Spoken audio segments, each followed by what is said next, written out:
Second annual exam ಮತ್ತು ಮೂರನೇ annual exam. ಒಂದನೇ ಎಕ್ಸಾಮ್ನಲ್ಲಿ ಪಾಸ್ ಆಗಲಿಲ್ಲ ಅಂದರೆ ಎರಡನೇ ಎಕ್ಸಾಮ್ನಲ್ಲಿ ಪಾಸ್ ಆಗೇ ಆಗ್ತೀರಾ. ಎರಡನೇ ಎಕ್ಸಾಮ್ನಲ್ಲಿ ಪಾಸ್ ಆಗಲಿಲ್ಲ ಅಂದರೆ ಮೂರನೇ ಎಕ್ಸಾಮ್ನಲ್ಲಿ ಪಾಸ್ ಆಗಲೇಬೇಕು. ಎಷ್ಟು ಸಲ ಫೇಲ್ ಆಗ್ತೀರಾ? ಒಂದಿಲ್ಲ ಒಂದು ದಿವಸ ನೀವು ಪಾಸ್ ಆಗಲೇಬೇಕಲ್ಲ. ಸೊ ಪಾಸ್ ಆಗ್ತೀರಾ, ಡೋಂಟ್ ವರಿ. ಈ ಒಂದು ವಿಡಿಯೋ ಯಾಕೆ ಮಾಡಿದ್ದೇನೆಂದರೆ, ಕೆಲವೊಂದು ವಿದ್ಯಾರ್ಥಿಗಳು ಕಾರಣಾಂತರಗಳಿಂದ ಎಕ್ಸಾಮ್ಗೆ ಹೋಗಿರೋದಿಲ್ಲ, ಒಂದೆರಡು ಮೂರು ಎಕ್ಸಾಮ್ ಬಿಟ್ಟಿರ್ತಾರೆ. ಅಂಥ ವಿದ್ಯಾರ್ಥಿಗಳಿಗೆ ಈ ಒಂದು ವಿಡಿಯೋ ಬಹಳಷ್ಟು ಹೆಲ್ಪ್ ಆಗುತ್ತೆ. ಸೊ ಅಂಥ ವಿದ್ಯಾರ್ಥಿಗಳಿಗೆ ಈ ಒಂದು ವಿಡಿಯೋ ಶೇರ್ ಮಾಡಿ. ಹಲೋ ಹಾಯ್ ಸ್ನೇಹಿತರೆ, ದ್ವಿತೀಯ PUC ಎಲ್ಲ ವಿದ್ಯಾರ್ಥಿಗಳಿಗೆ ಎಜುಕೇಷನ್ ಕನ್ನಡ ಯೂಟ್ಯೂಬ್ ಚಾನಲ್ಗೆ ಸ್ವಾಗತ. ಎಲ್ಲ ವಿದ್ಯಾರ್ಥಿಗಳು ಸೆಕೆಂಡ್ ಎಕ್ಸಾಮ್ ನಡೆಸಲಾಗೋದು ಮೇ ಮತ್ತು ಜೂನ್ನಲ್ಲಿ. ಇಂಪಾರ್ಟೆಂಟ್ ಕ್ವಶನ್ಸ್ಗಳು ಯಾವುದು ಓದಬೇಕು ಮತ್ತು ಅದೇ ರೀತಿ ಬ್ಲೂ ಪ್ರಿಂಟ್ ಯಾವುದು ಮತ್ತು ಅದೇ ರೀತಿ ಮಾಡಲ್ ಕ್ವಶನ್ ಪೇಪರ್ 2024 ಕರ್ನಾಟಕ ಶಾಲಾ ಪರೀಕ್ಷೆ ಮತ್ತು ಮೌಲ್ಯ ನಿರ್ಣಯ ಮಂಡಳಿಯವರು ನಮಗೆ ಏನು ಪ್ರಕಟಣೆ ಮಾಡಿದ್ದಾರೆ ನೋಡಿ, ಅದೇ ನೀಲನಕ್ಷೆ ಮತ್ತು ಮಾಡಲ್ ಕ್ವಶನ್ ಪೇಪರ್ ಓದಬೇಕಾ ಅಥವಾ ಬೇರೆ ಮಾಡಲ್ ಕ್ವಶನ್ ಪೇಪರ್ ಓದಬೇಕಾ ಅಥವಾ ಓವರ್ ಆಲ್ ಸಿಲೆಬಸ್ ಓದಬೇಕಾ? ಸಾಕಷ್ಟು ವಿದ್ಯಾರ್ಥಿಗಳು ಹಲವಾರು ಡೌಟ್ಸ್ಗಳು ಕೇಳ್ತಾ ಇದ್ದಾರೆ. ಸೊ ಇವತ್ತು ಈ ಒಂದು ವಿಡಿಯೋನಲ್ಲಿ ಸೆಕೆಂಡ್ ಆ್ಯನ್ಯುವಲ್ ಎಕ್ಸಾಮ್ ಮತ್ತು ಮೂರನೇ ಆ್ಯನ್ಯುವಲ್ ಎಕ್ಸಾಮ್ ಈ ಒಂದು 2024ನಲ್ಲಿ ಎಷ್ಟು ಪರೀಕ್ಷೆಗಳು ನಡೆಸಲಾಗುವುದು ನೋಡಿ. 3 ವಾರ್ಷಿಕ ಪರೀಕ್ಷೆ ಅಂತೂ ಇರುತ್ತೆ ಪ್ರತಿ ವರ್ಷ ಇವಾಗ, ಆಯ್ತಾ. ಇವಾಗ ಮೇ ಮತ್ತು ಜೂನ್ನಲ್ಲಿ ಸೆಕೆಂಡ್ ಎಕ್ಸಾಮ್ ನಡೆಸಲಾಗುವುದು. ಇವಾಗ ಫಸ್ಟ್ ಎಕ್ಸಾಮ್ನಲ್ಲಿ ನೀವು ಬರೆದಿರ ಕೆಲವೊಂದು ವಿದ್ಯಾರ್ಥಿಗಳು ನಾನು ಇನ್ನೂ ಹೆಚ್ಚಿಗೆ ಮಾರ್ಕ್ಸ್ಗಳನ್ನು ಪಡೆದುಕೊಳ್ಳಬೇಕು ಮತ್ತು ಕಾರಣಾಂತರಗಳಿಂದ ಎಕ್ಸಾಮ್ಗಳು ಅಟೆಂಡ್ ಆಗಿರೋದಿಲ್ಲ, ಎಕ್ಸಾಮ್ಗಳು ಬಿಟ್ಟಿರ್ತಾರೆ. ಅಂಥ ವಿದ್ಯಾರ್ಥಿಗಳಿಗೆ ಏನಿದಿಲ್ಲ, ಇದು ಸೆಕೆಂಡ್ ಆ್ಯನ್ಯುವಲ್ ಎಕ್ಸಾಮ್ ನಡೆಸಲಾಗುವುದು ಮೇ ಮತ್ತು ಜೂನ್ ಅಂತ, ಆಯ್ತಾ. ಮೇ ಮತ್ತು ಜೂನ್ನಲ್ಲಿ ಸಿಂಪಲ್ ನಿಮ್ಮ ಕಾಲೇಜ್ ಹೋಗಿ ನೋಂದಣಿ ನೀವು ಮಾಡ್ಕೋಬೇಕಾಗುತ್ತೆ. ಓಕೆ, ಒಂದು ಸಬ್ಜೆಕ್ಟ್ಗೆ ಇಂತಿಷ್ಟು, 140 ಅಥವಾ 260 2 ಸಬ್ಜೆಕ್ಟ್ಗೆ ಈ ರೀತಿ ಅವರು ಫೀಸ್ ಕಲೆಕ್ಟ್ ಮಾಡ್ಕೋತಾರೆ. ಫೀಸ್ ನೀವು ಕಾಲೇಜಿನಲ್ಲಿ ಹೋಗಿ ಕೊಟ್ಟು ಏನಿದಿಲ್ಲ ರಿಜಿಸ್ಟ್ರೇಷನ್ ಫಾರ್ಮ್ ತುಂಬಿ ಏನಿದಿಲ್ಲ ಅಪ್ಲೈ ಮಾಡಬೇಕಾಗುತ್ತೆ. ನಿಮ್ಮ ಕಾಲೇಜ್ಗೆ ಹೋಗಿ ಇದು ಪ್ರೊಸೆಸ್ ನೀವು ಮಾಡ್ಕೋಬೇಕು. ಎಲ್ಲ ವಿದ್ಯಾರ್ಥಿಗಳು ಗೊತ್ತಾಯ್ತಾ? ಅಂದರೆ ನಾನು ಇನ್ನೊಮ್ಮೆ ಎಕ್ಸಾಮ್ ಬರೀಬೇಕಂತ ಅನ್ಕೊಂಡ್ರೆ ನೋಡಿ, ನೀವು ಕೂಡ ಎಕ್ಸಾಮ್ ಬರೀಬಹುದು, ಎಲ್ಲ ವಿದ್ಯಾರ್ಥಿಗಳು ಬರೀಬಹುದು, ಆಯ್ತಾ. ಒಂದೇ ಸಬ್ಜೆಕ್ಟ್ನಲ್ಲಿ ಕೂಡ ರಿಜಿಸ್ಟ್ರೇಷನ್ ಮಾಡ್ಕೊಂಡು ಬರೀಬಹುದು, ಎಲ್ಲ ವಿದ್ಯಾರ್ಥಿಗಳಿಗೆ ಅನ್ವಯವಾಗಿರುತ್ತೆ. ಇಲ್ಲ ನಾನು ಫಸ್ಟ್ ಎಕ್ಸಾಮ್ ಬರ್ದಿಲ್ಲ ಸರ್ ಅಂತ ವಿದ್ಯಾರ್ಥಿಗಳು ಏನಿದಿಲ್ಲ, ಮೊದಲೇನಿತ್ತು ಕರ್ನಾಟಕ ಶಾಲಾ ಪರೀಕ್ಷೆ ಮತ್ತು ಮೌಲ್ಯ ನಿರ್ಣಯ ಮಂಡಳಿಯವರು ಕಡ್ಡಾಯ 1ನೇ ವಾರ್ಷಿಕ ಪರೀಕ್ಷೆ ರಿಜಿಸ್ಟ್ರೇಷನ್ ಮಾಡ್ಕೋಬೇಕು ಅಂತ ಹೇಳಿದರು. ಇವಾಗ ಏನಿದಿಲ್ಲ ಎಲ್ಲ ವಿದ್ಯಾರ್ಥಿಗಳ ಹಿತದೃಷ್ಟಿಯಿಂದ ಓಕೆ 2ನೇ ಎಕ್ಸಾಮ್ಗೆ ಡೈರೆಕ್ಟ್ ಹೋಗಿ ಬರೀಬಹುದು, 3ನೇ ಎಕ್ಸಾಮ್ ಹೋಗಿ ಡೈರೆಕ್ಟ್ ಬರೀಬಹುದು. ಬಟ್ ಏನಿದಿಲ್ಲ 1ನೇ ಎಕ್ಸಾಮ್ನಲ್ಲೇ ರಿಜಿಸ್ಟ್ರೇಷನ್ ಮಾಡ್ಕೊಂಡು ಬರೀದರೆ ಎಲ್ಲ ವಿದ್ಯಾರ್ಥಿಗಳಿಗೆ ಏನಿದಿಲ್ಲ ಅನುಕೂಲವಾಗುತ್ತೆ, ಪಾಸ್ ಆಗ್ತಾರೆ, ಬೇಗನೆ ಏನಿದಿಲ್ಲ ಇದು ಡಿಗ್ರಿಗೆ ಅಡ್ಮಿಷನ್ ಹೋಗ್ಬೋದು ಅಂತ ಈ ರೀತಿ ಕರ್ನಾಟಕ ಶಾಲಾ ಪರೀಕ್ಷೆ ಮತ್ತು ಮೌಲ್ಯ ನಿರ್ಣಯ ಮಂಡಳಿಯವರು ಮಾಹಿತಿ ಕೊಟ್ಟಿರುವಂತಹ ಅಪ್ಡೇಟ್ ಆಗಿರುತ್ತೆ. ಇವಾಗ ಎಲ್ಲ ವಿದ್ಯಾರ್ಥಿಗಳಿಗೆ ನೋಡಿ ಹೇಳುವುದೇನೆಂದರೆ, ಇವಾಗ ಮೇ ಮತ್ತು ಜೂನ್ನಲ್ಲಿ ನಿಮಗೆ ಸೆಕೆಂಡ್ ಆ್ಯನ್ಯುವಲ್ ಎಕ್ಸಾಮ್ ನಡೆಸಲಾಗುವುದು. ಇನ್ನೊಂದು ವಾರ್ಷಿಕ ಪರೀಕ್ಷೆ ನಡೆಸ್ತಾರೆ, ಯಾವುದು 3ನೇ ವಾರ್ಷಿಕ ಪರೀಕ್ಷೆ ಆಗಸ್ಟ್ ಮತ್ತು ಸೆಪ್ಟೆಂಬರ್ ಅಥವಾ ಜುಲೈ. ಓಕೆ, ಜುಲೈ ಆಗಸ್ಟ್ನಲ್ಲಿ ನಿಮಗೆ ಏನಿದಿಲ್ಲ 3ನೇ ವಾರ್ಷಿಕ ಪರೀಕ್ಷೆ ನಡೆಸಲಾಗುವುದು. ಈ ಓವರ್ ಆಲ್ ಇನ್ನೂ ನಮಗೆ 2 ಆ್ಯನ್ಯುವಲ್ ಎಕ್ಸಾಮ್ ಬಾಕಿ ಇದೆ. ಈ 2 ಆ್ಯನ್ಯುವಲ್ ಎಕ್ಸಾಮ್ ಬಾಕಿ ಏನಿದಿಲ್ಲ 2024 ಓಕೆ ನಮಗೆ ಕರ್ನಾಟಕ ಶಾಲಾ ಪರೀಕ್ಷೆ ಮತ್ತು ಮೌಲ್ಯ ನಿರ್ಣಯ ಮಂಡಳಿಯವರು model question paper okay model question paper ಮತ್ತು ಅದೇ ರೀತಿ ನೀಲಿನಕ್ಷೆ ಏನು ಪ್ರಕಟಣೆ ಮಾಡಿದ್ದಾರೆ ನೋಡಿ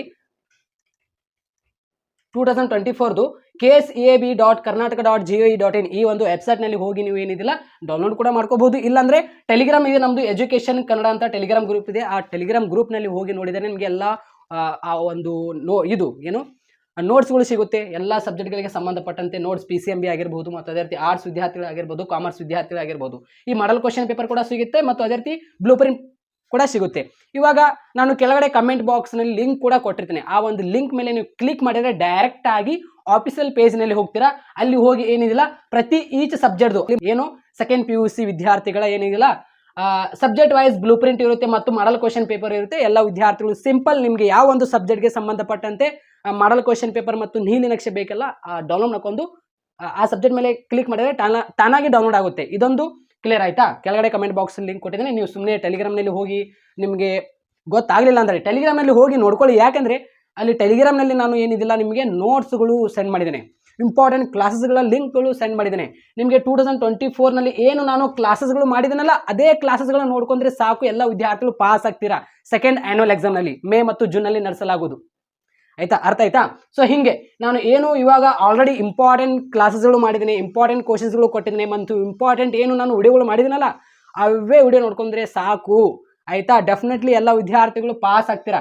ಸುಮ್ಮನೆ ಬೇರೆ ಮಾಡಲ್ ಕ್ವಶನ್ ಪೇಪರ್, ಬೇರೆ ನೀಲಿನಕ್ಷೆ ಅಂತ ಏನು ಪ್ರಕಟಣೆ ಮಾಡೋದಿಲ್ಲ. ಇವಾಗ ಕರ್ನಾಟಕ ಶಾಲಾ ಪರೀಕ್ಷೆ ಮತ್ತು ಮೌಲ್ಯ ನಿರ್ಣಯ ಮಂಡಳಿಯವರು ಏನು ಒಂದು ಬಾರಿ ಈ ಒಂದು 2024 ಅಕಾಡೆಮಿಕ್ ಇಯರ್ 2023-24 ಅಂತ ಒಂದು ನ್ಯೂ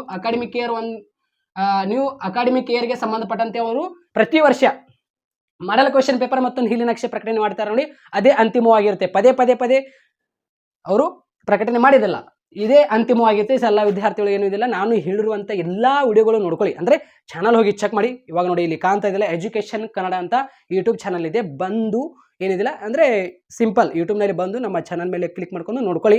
ಅಲ್ಲಿ ವಿಡಿಯೋಸ್ ಇದೆ, ಅಲ್ಲಿ ಪ್ಲೇಲಿಸ್ಟ್ ಅಂತ ಇದೆ, ಪ್ಲೇಲಿಸ್ಟ್ ಮೇಲೆ ಹೋಗಿ ನೋಡಿದರೆ ನಿಮಗೆ ಎಲ್ಲ ಸಬ್ಜೆಕ್ಟ್ದು MCQ ಕ್ವಶನ್ ಸಿಗುತ್ತೆ. ಈಚ್ ಸಬ್ಜೆಕ್ಟ್ದು MCQ ಕ್ವಶನ್ ಆರ್ಟ್ಸ್ ಮತ್ತು ಕಾಮರ್ಸ್ ವಿದ್ಯಾರ್ಥಿಗಳ MCQ ಕ್ವಶನ್ ಸಿಗುತ್ತೆ. ಸೈನ್ಸ್ ವಿದ್ಯಾರ್ಥಿಗಳಿಗೆ ಮಾಡಿಲ್ಲ ನಾನು, ಆಯಿತಾ. ಸೈನ್ಸ್ ಎಲ್ಲ ವಿದ್ಯಾರ್ಥಿಗಳು ಏನು ಮಾಡಬೇಕಂತ 2023 ಮತ್ತು 2000 ಸ್ವಲ್ಪ ರೆಡ್ಯೂಸ್ ಆಗಿದೆ ಸಿಲೆಬಸ್, ಏನು ಈ PCMB ವಿದ್ಯಾರ್ಥಿಗಳಿಗೆ.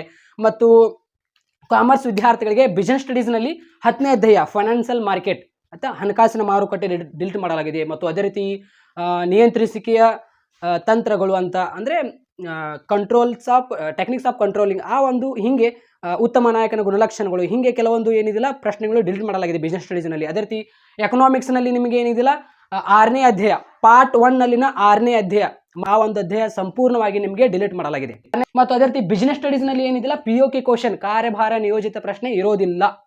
ಒನ್ಲಿ ಅಕೌಂಟೆನ್ಸಿನಲ್ಲಿ ಕೂಡ ಇರೋದಿಲ್ಲ, ಒನ್ಲಿ ಎಕನಾಮಿಕ್ಸ್ನಲ್ಲಿ ಅಷ್ಟೇ ನಿಮಗೆ ಬಾಳೆಹಣ್ಣಿನ ಬೆಲೆ ಮತ್ತು ಕಾನ್ಯದ ಉತ್ಪನ್ನಗಳು, 5 ದೇಶಗಳ currency, any 5 countries of the currency, ಮತ್ತು ಅದೇ ರೀತಿ ಮಿಸ್ಸಿಂಗ್ ದ ಪ್ರೊಡಕ್ಷನ್ ಮತ್ತು ಬನಾನಾಸ್ ಮ್ಯಾಂಗೋಸ್, ಇದು ಕನ್ಸ್ಯೂಮರ್ ಆಫ್ ಇನ್ಕಮ್, ಅದು ಫಿಕ್ಸ್ ಕ್ವಶನ್ ಆಯಿತಾ. ಎಕನಾಮಿಕ್ಸ್ನಲ್ಲಿ ಅದು ಫಿಕ್ಸ್ ಕ್ವಶನ್. ಬಿಸ್ನೆಸ್ ಸ್ಟಡೀಸ್ನಲ್ಲಿ ಮತ್ತು ಅಕೌಂಟೆನ್ಸಿನಲ್ಲಿ ಯಾವುದೇ ರೀತಿ ನಿಮಗೆ POK ಕ್ವಶನ್ ಇರೋದಿಲ್ಲ ಆಯಿತಾ.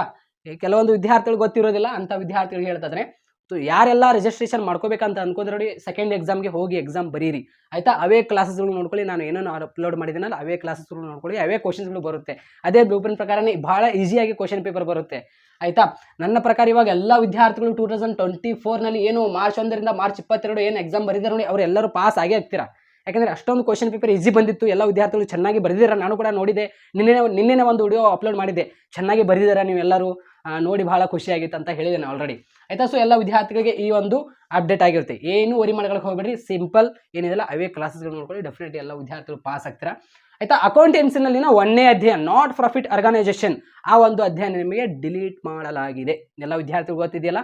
ಸೊ ಕಾಮರ್ಸ್ ವಿದ್ಯಾರ್ಥಿಗಳಿಗೆ ಬಿಸ್ನೆಸ್ ಸ್ಟಡೀಸ್ನಲ್ಲಿ 3ನೇ ಅಧ್ಯಾಯ ವ್ಯವಹಾರ ಪರಿಸರ, ಓಕೆ, ವ್ಯವಹಾರ ಪರಿಸರ ಬಿಸ್ನೆಸ್ ಎನ್ವೈರ್ಮೆಂಟ್, ಆ ಒಂದು ಅಧ್ಯಾಯ ಮೇಲೆ ನಿಮಗೆ ಲಿಬರೈಸೇಷನ್, ಪ್ರೈವೇಟೈಸೇಷನ್ ಮತ್ತು ಗ್ಲೋಬಲೈಸೇಷನ್ ಅಂದರೆ ಖಾಸಗೀಕರಣ, ಜಾಗತೀಕರಣ ಮತ್ತು ಉದಾರೀಕರಣ, ಆ ಪ್ರಶ್ನೆಗಳು ಬರೋಂಗಿಲ್ಲ, ಓದ್ಕೊಳಕ್ಕೆ ಹೋಗಬೇಡ್ರಿ ಹಿಂಗೆ. ಸೊ ನಾನು ಹೇಳೋದೇನೆಂದರೆ ಸಿಂಪಲ್, ನನ್ನ ವಿಡಿಯೋಗಳು ಹೋಗಿ ನೋಡ್ಕೊಳ್ರಿ ಆಯಿತಾ. ಚಾನಲ್ ಹೋಗಿ ಚೆಕ್ ಮಾಡಿ, ಪ್ಲೇಲಿಸ್ಟ್ ಚೆಕ್ ಮಾಡಿರಿ, ನಿಮಗೆಲ್ಲ ವಿಡಿಯೋಗಳು ಸಿಗುತ್ತೆ. ಅಷ್ಟೇ ಮಾಡಿ ಅಭ್ಯಾಸ ಮಾಡ್ಕೊಳ್ಳಿ ಸಾಕು, ಡೆಫಿನೆಟ್ಲಿ ಎಲ್ಲ ವಿದ್ಯಾರ್ಥಿಗಳು ಪಾಸ್ ಆಗ್ತೀರಾ. ಈ ಒಂದು ವಿಡಿಯೋ ಯಾಕೆ ಮಾಡಿದ್ದೇನೆಂದರೆ, ಕೆಲವೊಂದು ವಿದ್ಯಾರ್ಥಿಗಳು ಕಾರಣಾಂತರಗಳಿಂದ ಎಕ್ಸಾಮ್ಗೆ ಹೋಗಿರೋದಿಲ್ಲ, 1, 2, 3 ಎಕ್ಸಾಮ್ ಬಿಟ್ಟಿರ್ತಾರೆ. ಅಂಥ ವಿದ್ಯಾರ್ಥಿಗಳಿಗೆ ಈ ಒಂದು ವಿಡಿಯೋ ಬಹಳಷ್ಟು ಹೆಲ್ಪ್ ಆಗುತ್ತೆ. ಸೊ ಅಂಥ ವಿದ್ಯಾರ್ಥಿಗಳಿಗೆ ಈ ಒಂದು ವಿಡಿಯೋ ಶೇರ್ ಮಾಡಿ. ಸೊ ಎಲ್ಲ ವಿದ್ಯಾರ್ಥಿಗಳಿಗೆ ಹೇಳೋದೇನೆಂದರೆ ಖುಷಿಯಾಗಿರಿ, ಡೆಫಿನೆಟ್ಲಿ ಎಲ್ಲ ವಿದ್ಯಾರ್ಥಿಗಳು ಪಾಸ್ ಆಗೇ ಆಗ್ತೀರಾ. ಸೊ ಎಲ್ಲ ವಿದ್ಯಾರ್ಥಿಗಳಿಗೆ ಈ ಒಂದು ವಿಡಿಯೋ ಶೇರ್ ಮಾಡಿ. Thank you.